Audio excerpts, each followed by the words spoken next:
Well, hello everyone, Philosopher Stoner 666 here. So I wanted to make a video on the subject of tattoos. I've always been fascinated by tattoos. Um, I've watched several little mini documentaries about tattoos, like the Russian tattoo prison culture. So they have, interesting symbolism, like they'll have tattoos with, say, like a tower, right? And that symbolizes, how many years they've been in jail. Uh, Mermaid tattoos would signify that person is a pedophile.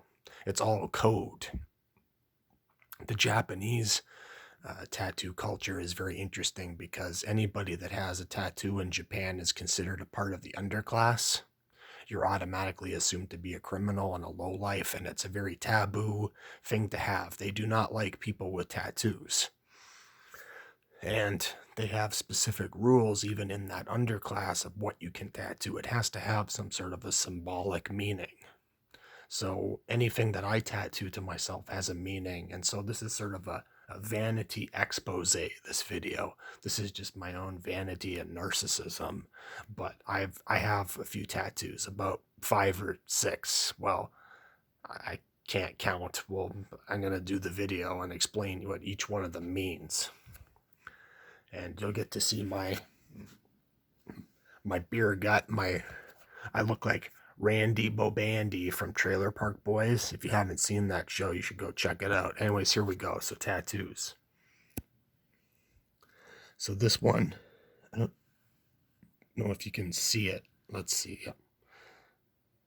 That tattoo done around 2017. It represents my mother's death. It's a rose going through a dagger, or a dagger going through a rose. Now, my mother's middle name was Rose. So, again, fairly straightforward. I then have this tattoo on my arm near the other rose dagger tattoo. I will read what it says. To whom shall I hire myself out?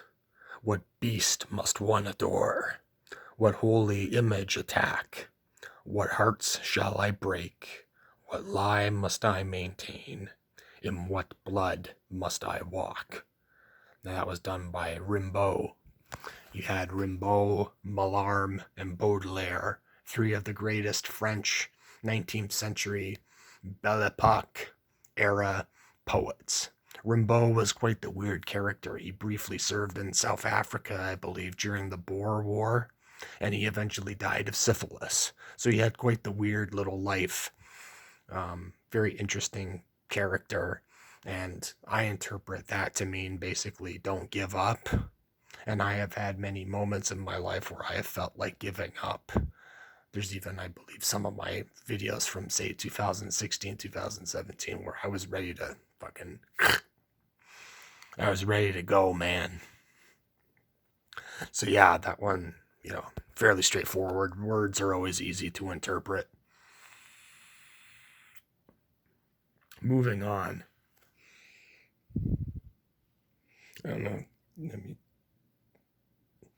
That one is my very first tattoo. It's on my right arm. I'm sorry, my left arm. That was the very first tattoo I got. It's a Mexican Day of the Dead skull.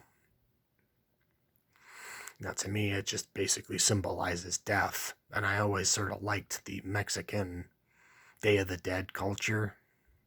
And so, again, it just sort of represents a sort of a death anxiety sublimation kind of thing.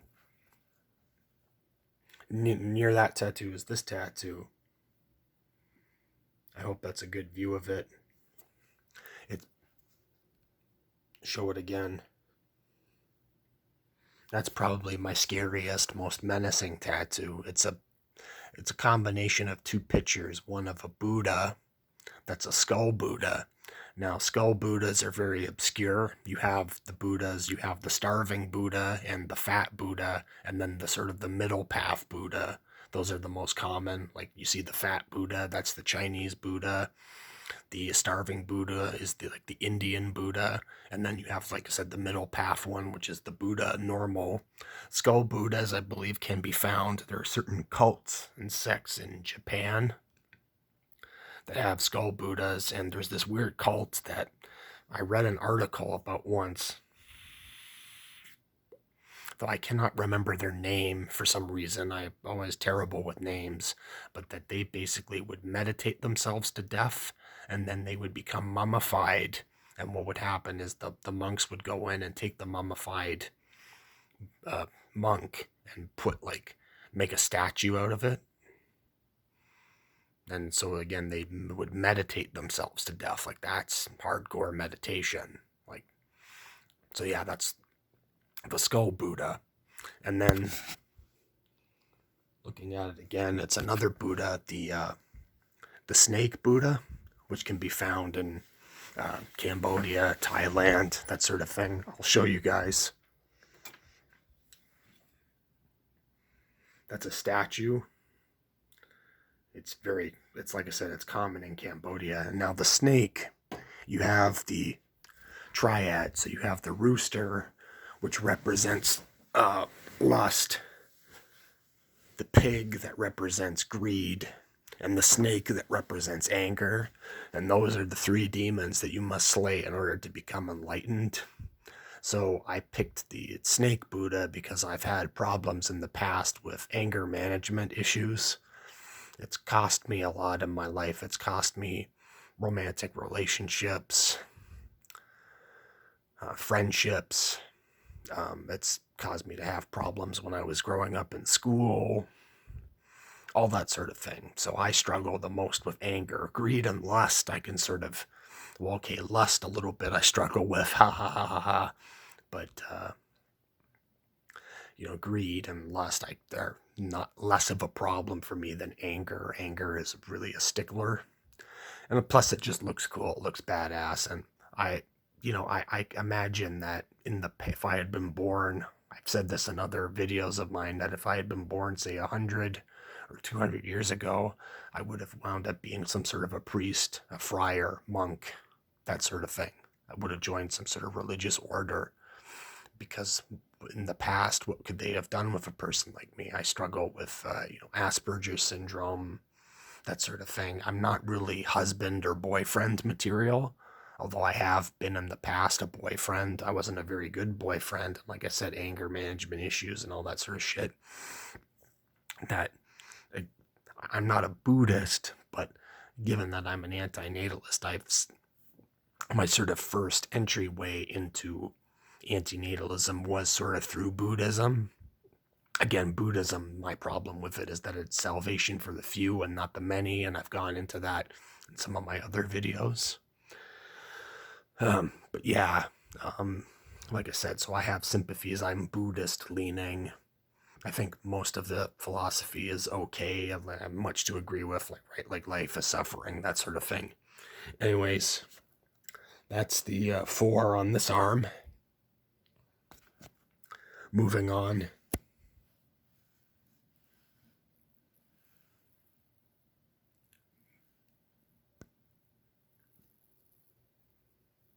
Hope you guys can see that. It's a snake eating its own tail. It's otherwise referred to as the Ouroboros. Now, many Christians think that it's a satanic symbol, or at the very least a pagan symbol. It's a very old, ancient symbol. It's basically the infinity sign, and you can see it in a lot of logos, like Coursera, the app for learning courses and stuff, uses it. I've seen it in some movies and video games and stuff. It's a very old, ancient symbol, means infinity. Now, I think it's a more negative and insidious aspect of infinity in the sense of rebirth, but also in the sense of like the eternal return that Nietzsche talks about, where it's living the same life over and over again. So it's not a good thing. It's like I said, the negative aspect of infinity, of just going on and on and on. But there is sort of a positive element to it where, like I said, it represents rebirth. So it struck a chord with me, and I think it looks cool. And as you can probably already tell, I have a thing for snakes as well too, right? This tattoo, and yeah. Anyway, this is my second tattoo that I ever got. Frig, man.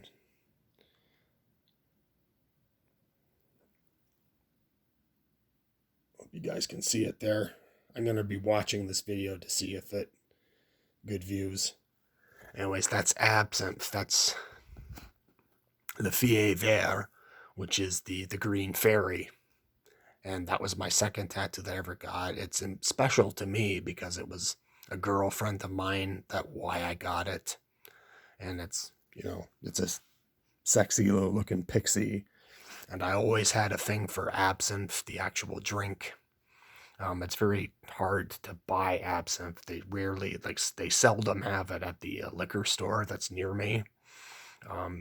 It's very expensive. I always had a thing for absinthe. It's very strong alcohol. Like I said, one of my favorite drinks. And so to me, it symbolizes, issues with wanting to be intoxicated and issues of lust.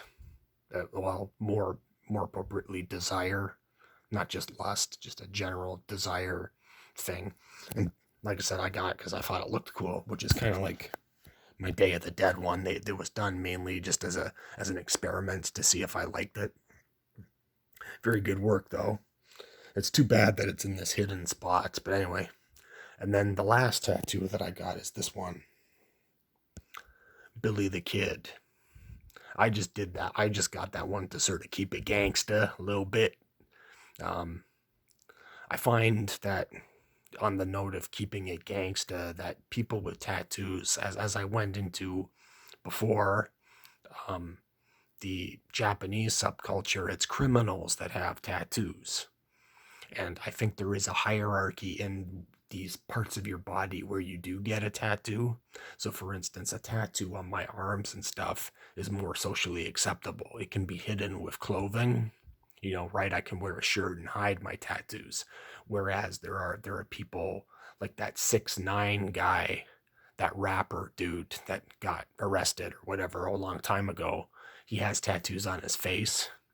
And so he's more of a, there's a hierarchy, right? Like I said, depending on what part of the body you put your tattoos. So I believe people with, say, face tattoos, neck tattoos, and hand tattoos are more of a criminal element in the tattoo world than, say, me with my stupid arm tattoos. But it also is sort of, you're trying to tell the world, I can endure this pain, this physical pain. It is somewhat painful getting a tattoo, although personally, I kind of enjoyed it. It's not like an excruciating pain or anything. It's more of a pain over a prolonged period of time, like a couple of days while it heals. It's kind of an irritant. It's kind of a throbbing sort of pain. But anyways, if you have tattoos on, say, your face, your neck, or your hands, those are really painful areas to get a tattoo. Like I remember this part of this tattoo right here near the wrist. When she started doing closer to the wrist, it really fucking hurt. Whereas the rest here was fine because, your skin and your muscles and stuff and layers of fat, different parts of your body, right? So the hands, the neck, and the face would be the most painful. And so you're basically trying to communicate in like a subculture kind of way. Don't mess with me. Don't fuck around with me. Don't, I'm a badass, whatever kind of thing. I plan, like, in the future of eventually getting hand tattoos because I think it would be cool. It's becoming more socially acceptable, but to me, those are the more hardcore kind of tattoos to get. Like, you're making a statement getting one of those. It's very dramatic, and I don't want people to necessarily say, be afraid of me. I just, it's not an antisocial thing. It's more of an asocial thing. You're sort of saying, look, like, I've been through some shit in my life, whatever. Don't fuck around with me. Like, don't fucking push my buttons. Don't, it's it's not aggressive. It's an assertive kind of a thing. So yeah, I was very influenced when I got them. I want to have more like on my chest and stuff.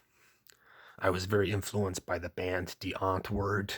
They're a South African hip-hop group, and the lead singer, Ninja, has tattoos all over his body, and he does the whole gangsta thing really well, and I like their whole, even though they're natalists, I like their whole vibe. They, it's sort of, in their country that fell to pieces once apartheid was over. The white people used to be the top dog, and then they got sort of demoted to the bottom of the hierarchy. That if they're not flexing their muscles and getting all tattooed and all that sort of stuff, they're basically gonna get fucked with. They're gonna die. I remember meeting some South Africans, and the guy told me you could go for a drive in your car, and a gang of bandits will pull up with AK-47s, get you out of the car, shoot you in the head, take your car, and leave. It's that bad. It's like that. So if you're not flexing, if you're not tattooed and muscly, you're gonna have people fucking around with you. And so I like to have that sort of vibe of, yeah, don't fuck around with me. I'm I'm a badass kind of a thing. And yeah, I plan on getting more tattoos in the future. So, anyways, I've been rambling on now quite a bit. My battery's almost dead. So, yeah, that was my tattoo video. Like I said, it's total vanity, total narcissism on my part. But um, like I said, I find the whole symbolism and all that junk to be interesting, at least to me. I don't like people that just get tattoos that say flowers or birds or whatever. To me, it has to have symbolic meaning. So I plan on getting more. I just have to think of what would be, you know, what else I have to add to the story. What would be the next chapter? Who knows? I'll keep you guys updated. So yeah, Philosopher Stoner 666 out.